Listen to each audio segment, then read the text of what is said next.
E a esperança não é porque vai dar certo, mas porque valerá a pena. Seja o nosso cântico, seja os nossos princípios,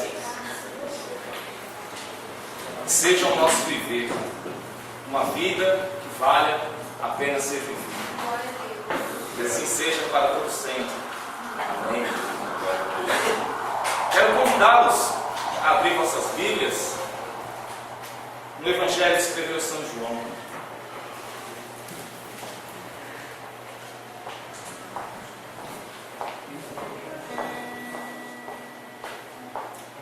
Vamos ler no capítulo 1, os versos 14 ao 18. Repito, o Evangelho que escreveu São João, capítulo 1, versos 14 ao 18.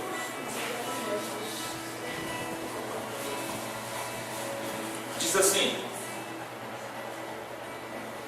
E a palavra se fez carne e habitou entre nós. Vimos a sua glória, glória como a do unigênito do Pai, cheio de graça e verdade. João testemunha sobre Jesus e exclama, dizendo: Este é aquele de quem eu disse, ele que vem depois de mim tem a excelência, porquanto já existia antes de mim. E da sua plenitude todos nós temos recebido graça sobre graça. Porquanto a lei foi dada por intermédio de Moisés, mas a graça e a verdade vieram através de Jesus Cristo. Ninguém jamais viu a Deus, o Filho unigênito, que está no seio do Pai, é quem o revelou. Até aí. Observem essas palavras. Certo dia, na plenitude dos tempos, quando o prazo da espera expirou, Deus se aproximou de uma virgem toda pura, bateu mansamente a sua porta, pediu para morar e viver na casa dos seres humanos. E Maria disse que sim, porque havia lugar para ele em sua hospedagem. O Verbo se fez carne no seio da Virgem, e a vida divina começou a crescer no mundo. E eis que numa noite completou-se o tempo. No silêncio da gruta, porque não havia lugar para ele na estalagem dos seres humanos, entre o afar do asno e o mugir do boi, Deus nasceu. Aquele que ninguém jamais viu, aquele a quem os seres humanos suplicavam: Senhor, mostra-nos a teu rosto, se mostrou assim como é, permanecendo o Deus que sempre era, assumiu o ser humano que nem sempre era. Atendamos bem para a forma desta assunção. Deus não ficou no seu mundo misterioso e indecifrável. Ele saiu de sua luz inacessível e veio para as trevas humanas. Não permaneceu na sua onipotência eterna. Ele penetrou na fragilidade da criatura. Não atraiu para dentro de si a humanidade. Ele se deixou atrair para dentro da humanidade. Ele veio para o diferente dele. Se fez aquilo que eternamente não era: finito, imortal. Senhor nosso Deus, obrigado por estar no meio de nós.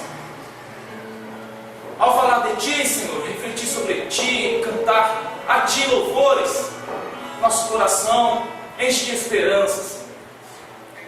Independente da vida que estamos vivendo, Senhor, sabemos que valerá a pena caminhar contigo. Não porque talvez dê certo, Senhor, mas porque valerá a pena cada lágrima, cada esforço, cada joelho no chão, Senhor. Valerá a pena porque Tu és o nome que está sobre todo nome. Tu és o nosso Cristo Jesus que habita no nosso meio, que nos cura, que nos liberta, que nos promove vida eterna, Senhor. Te pedimos desde já que o Senhor abra o nosso entendimento, que o Senhor toque no nosso coração, para que assim ele seja um coração de carne, sensível ao teu toque, sensível à tua palavra, e que assim sejamos nós, amantes do teu Filho, ó Deus. Queremos ser apenas amantes. Que assim seja, Senhor, para todos sempre. Todos dizem amém. Glória a Deus.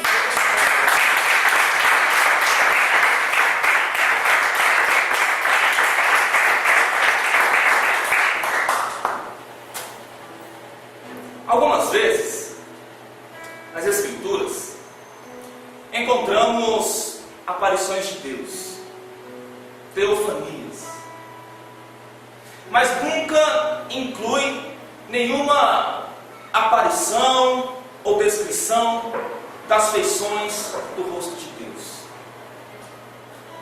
Sem contar que circundava-se a ideia entre os judeus de que quem estivesse face a face com Deus, este morreria. É tão fato que o próprio Deus disse para Moisés: não poderá ver a minha face, porquanto homem nenhum verá a minha face e viverá. Tu me verás pelas costas, Moisés, mas a minha face você não vai ver. Ezequiel tem a mesma experiência. Ele fala de uma figura resplandecente. Ele diz: esta era a aparência da glória de Deus. Ezequiel 1:28. Daniel viu o ancião dos dias, um homem barbudo, vestido de branco em seu trono. Mas, ao comentar sobre a face de Deus, Daniel viu apenas também um ser resplandecente. O apóstolo João, que escreve Apocalipse, diz com detalhes algumas coisas, mas não inclui nenhuma observação sobre a aparência do rosto de Deus. Mas ora, quem poderia imaginar que um dia Deus estaria face a face com a humanidade? Quem poderia imaginar? Quem poderia imaginar que um dia Deus pudesse fazer-se pessoa, finito, aquele que detinha tudo, aquele que criou tudo, aquele que tinha sempre a palavra, o onipotente, o onipresente, o onisciente. O que dá na cabeça deste Deus ou no coração deste para se fazer pessoa? O que acontece com esse Deus que habita a luz inacessível, vem para um mundo marcado pelas trevas? O que passa no coração de um Deus onipotente, tornar-se frágil, pessoa, finito? Eu coloquei 4 pontos para tentar dialogar com essas perguntas. Ponto 1. Na encarnação, a primeira revelação real que temos de Deus vem no rosto de um menino, de uma criança. Na encarnação, os espaços perdem gradações, hierarquias, não tem mais poder, onipotência, onisciência, acabou. Ele nasce numa manjedoura, de palha. Qual seria o lugar mais sagrado de Deus? O céu, um trono, uma roupa cintilante. Onde poderia repousar Deus? Nas nuvens, com anjos cantando, em algum nicho, em alguma sacristia, em algum púlpito? Não. Deus de Jesus encontra-se numa manjedoura simples. E ele nascer numa manjedoura, diz Ricardo Coutinho, é uma metáfora para nascer em corações menos valorizados, em vidas menos avaliadas, desprezadas, esquecidas. Tanto é que em Mateus 8,7, essa criança agora quer ir para a casa de um centurião. Tanto é que em Lucas 10,38, ele quer ir para a casa de Marta e Maria, que estão sofrendo. Em João 1,21, ele se direciona para uma mulher samaritana e diz: mulher, crê em mim, mulher. Em Lucas 19,1, ele pede para se hospedar na casa de um rico publicano chamado Zaqueu. Em João 12,2, na casa de Lázaro, em um jantar preparado para ele. Se ele, que nasceu num lugar tão desprestigiado, sem luz, sem holofote, um lugar aparentemente indigno, com certeza nascerá também no coração da mulher que é desprezada socialmente. Com certeza nascerá no coração daquele que perdeu a esperança. Com certeza nascerá no coração do esquecido. Com certeza nascerá no coração do aflito, do menos privilegiado. Com certeza nascerá no coração da igreja que leva o Evangelho a sério, mas que tem poucas pessoas, porque o Deus que se revela em Jesus é um Deus que se revela para o pobre, para o oprimido, para o caído. É o Deus que nasce numa manjedoura para simbolizar que Ele também nasce no coração daquele que é fraco, para simbolizar que Ele nasce no coração daquele que pede por paz, que clama por justiça, que tem sede. E Deus, através de uma criança, vem saciar a nossa fome. Deus, através de uma criança, vem suscitar esperança ao nosso coração. Deus, através de uma criança, diz para você que você é importante. Ponto 2. Somos visitados por uma criança e não por um juiz. Não tenha medo. O mesmo Moisés que tinha medo de morrer ao ver a face de Deus, o mesmo Ezequiel que se deparou com essa glória, a Bíblia diz que agora a gente não precisa ter mais medo desse Deus, porque Ele é uma criança indefesa, frágil.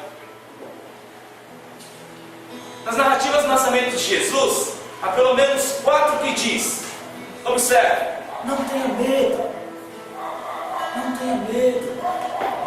Lucas 1,13 diz: não tenha medo, Zacarias. Mateus 1,20, José, não tenha medo de receber Maria. Lucas 1,30, não tenha medo, Maria. Lucas 2,10, não tenha medo, pastores. Por meio de Jesus, podemos cantar: glória a Deus nas alturas e paz na terra a homens e mulheres que Ele quer. Deus visita a humanidade não porque está enraivecido, cheio de ira, querendo punir. Deus visita a humanidade porque Ele está frente a frente com a sua criação. Fica claro que esse Deus que se apresenta em Jesus, Ele não é sisudo, rígido.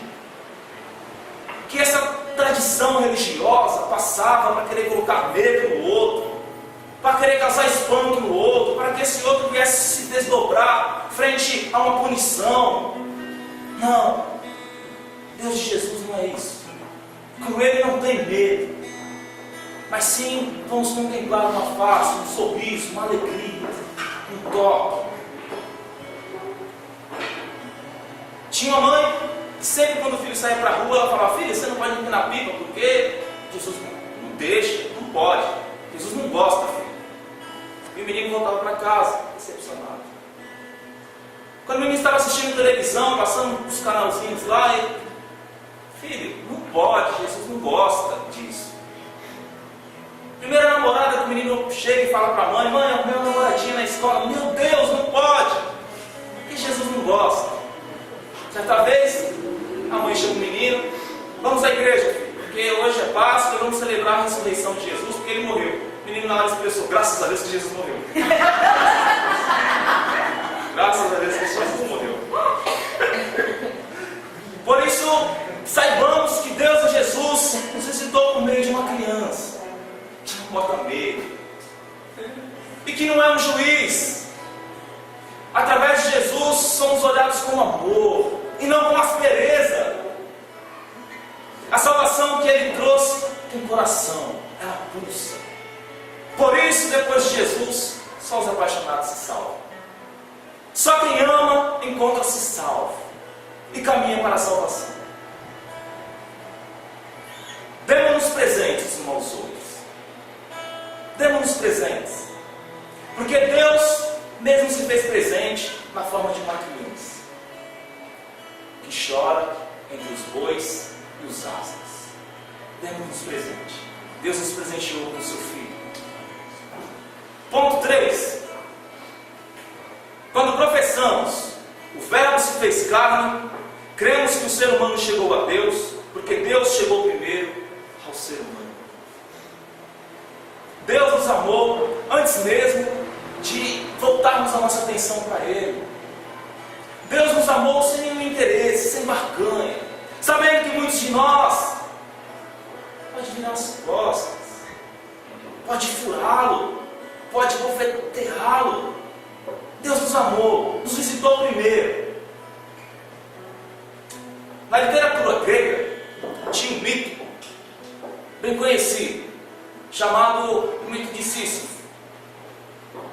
Sísifo foi condenado pelos deuses, porque este se rebelou contra os deuses, e os deuses acabou condenando Sísifo a empurrar uma pedra ladeira acima, pela eternidade. Cada vez que esse Sísifo empurrava essa pedra ladeira acima, chegava lá, essa pedra descia novamente. E Sísifo, todo dia, incansavelmente, empurrava essa pedra toda vez, sem parar. Alguns interpretam isso como uma dolorosa vida que temos frente aos nossos trabalhos, frente à vida que às vezes parece um tédio, que de fato é isso, acordar todo dia cedo, pegar um ônibus lotado, se deparar com um tédio, chegar numa escola e ver aquela bagunça. Parece que de fato estamos rolando uma pedra acima, e quando pensamos em descansar, essa pedra rola novamente, e lá estamos nós de novo a começar um novo dia a empurrar a pedra. E de maneira religiosa, assim eram os homens para com Deus. Eles empurravam essa pedra para tentar chegar no ápice de conhecer esse Deus. O homem implorava para ver essa face de Deus, porque talvez através dessa revelação esse homem iria encontrar um certo afago. Essa busca iria encontrar um descanso. E em Jesus, o ser humano chegou plenamente em Deus. Parou de enrolar pedra, parou de cansar-se diante daquilo que é uma aparente ilusão, diante daquilo que é trabalhoso e rouba a vida. Diante de Jesus, este homem é convidado: vinde a mim os que estão cansados, oprimidos, que estão empurrando pedra, que estão entediados. Vinde a mim, que o cansaço de vocês e a falta de tédio eu vou livrar. Eu vou derramar sobre vocês descanso, paz, alegria e esperança. Vinde a mim. Esse é o convite do nosso Deus. Ponto 4. Jesus Cristo se apresenta como o encontro do ser humano que busca Deus e Deus que busca o ser humano. Adão está num jardim, cheio de temor porque se sente pecador, e ele se esconde. É interessante que Deus, diz a narração bíblica, caminha em direção de Adão e pergunta: Adão, onde você estás? Aonde já se viu em outras religiões, seitas, Deus em busca do homem, um ser insignificativo, um ser que trai o próprio Deus que o criou. Mas o Deus sai de um trono e vai lá e: Adão, como uma mãe em busca de um filho, onde tu estás, Adão? Talvez poderíamos indagar o texto e falar: ué, Deus, mas você não é onisciente? Você não sabia onde Adão estava? Mas olha só a simplicidade de Deus. Ele pergunta. Ele dá a oportunidade para o homem sair sozinho, diante da voz dele, diante do chamado. Ele dá a oportunidade do homem sair de trás daquilo que acaba desumanizando este homem. Adão, vem nu, do jeito que estás. Pecou, pode vir. Quero te lavar, eu quero estabelecer uma nova aliança contigo. Vem. E diz no João que a lei foi dada por meio de Moisés, mas o amor e a verdade nos vem por meio de Jesus Cristo. Este que grita aí pelas ruas, cadê vocês? Este que está gritando agora aos nossos ouvidos com gemidos inexprimíveis: vinde a mim, eu posso curá-los, deixa eu me relacionar com vocês, vinde a mim, nus, sem medo. Pode olhar agora para a face dele. E por este menino frágil, enrolado num pano, em uma manjedoura, que Deus diz definitivamente ao mundo e ao ser humano: eu te amo. É por este menino que Deus diz para nós todos os dias: eu vos amo. Esta palavra de amor divino, feita carne, não deixa o mundo indiferente, mas o transforma. Não deixa vidas perecerem, mas transforma essas vidas. Não deixa o faminto esquecido, mas dá-lhe pão. Não deixa aquele que tem sede de água perecer, mas apresenta uma fonte de água viva. Tudo nele, nesse Messias, nessa criança, ganha sentido, ganha afago, ganha sentimento. Não há nada que seja totalmente absurdo, porque Deus disse para essa criação humana: eu vos amo. Na noite que Jesus nasceu, acendeu-se uma luz que não se apaga nunca, jamais. Ela brilhará para todo sempre. Diante do vale da sombra e da morte, a gente consegue enxergar ainda essa luz que chama Jesus Cristo. Diante da tempestade, do barco que vai para lá, vai para cá, escutamos uma voz que às vezes nos parece desconhecida, que diz: tenha calma. Diante do inverno, esse Deus que se revela em Jesus anuncia a primavera. Deus em Jesus diz para a nossa solidão, para as nossas lágrimas, para o nosso desconsolo, para a nossa ausência de sentido, para os nossos pecados, para as nossas faltas. Deus em Jesus diz para nós: eu vos amo. Eu vos amo. E este amor que se revela em Jesus é o suficiente para nos salvar da morte, do pecado, do medo, da depressão, das tempestades. Esse Deus revelado em Jesus é uma criança que diz: eu preciso de abraço, de colo, de atenção. Por isso, vinde a mim em oração, vinde a mim nu, vinde a mim do jeito que estás, porque o Deus de Jesus diz para toda a humanidade: eu vos amo. Aleluia.